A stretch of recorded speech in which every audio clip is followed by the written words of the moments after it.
In Black Phone, the short story by Joe Hill, this is what the grabber looks like. But in the Black Phone movie, the grabber looks like this. Why would they make these changes? When it comes to Hollywood adaptations, the changes always comes down to one of three reasons. Money, movies are a business. Artistry, this is an industry of creators. Or politics, everyone has to answer to someone. But the answer to this visual change lies behind a single question. What's scarier? A thin, dirty devil? Or a messy, overweight clown? Devils take you to hell. Clowns take you to the circus. Portly is friendly. Thin is sinister. So visually it makes sense why they went with the thin devil. To paint a scarier vision.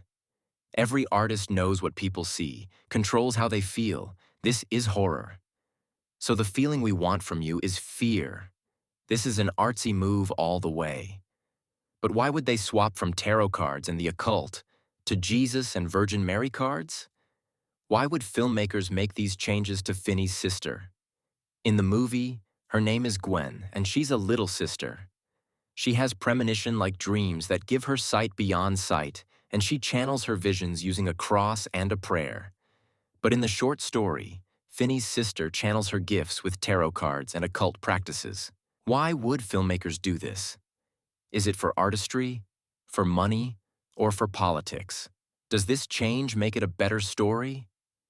It's not clear how in this case. That means it is either a business decision or a political one. My money's on business in this case.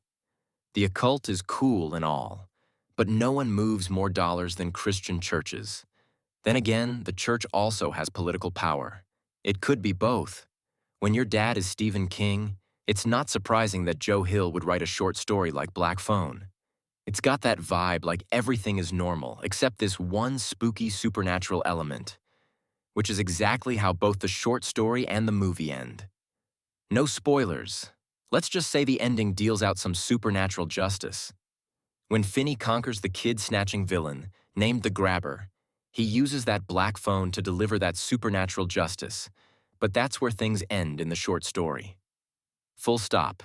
Fade to black. Joe Hill leaves it basically on a cliffhanger, and the reader has to assume what happens next. In the film, they show you what happens after that pivotal moment. You see how Finney's life changes after the point where it abruptly ends in the story. But why would they make a change like this? For artistry, money, or politics? Without a doubt, the movie makes an artistically simple yet powerful change because it manages to offer the same ending yet in a more satisfying way. Is it a better ending? That's debatable. But the movie ending does elevate what's already there in the source material in a way that's hard to hate. Have you read Black Phone by Joe Hill? Have you seen the movie with Ethan Hawke sitting there with his shirt off holding a belt?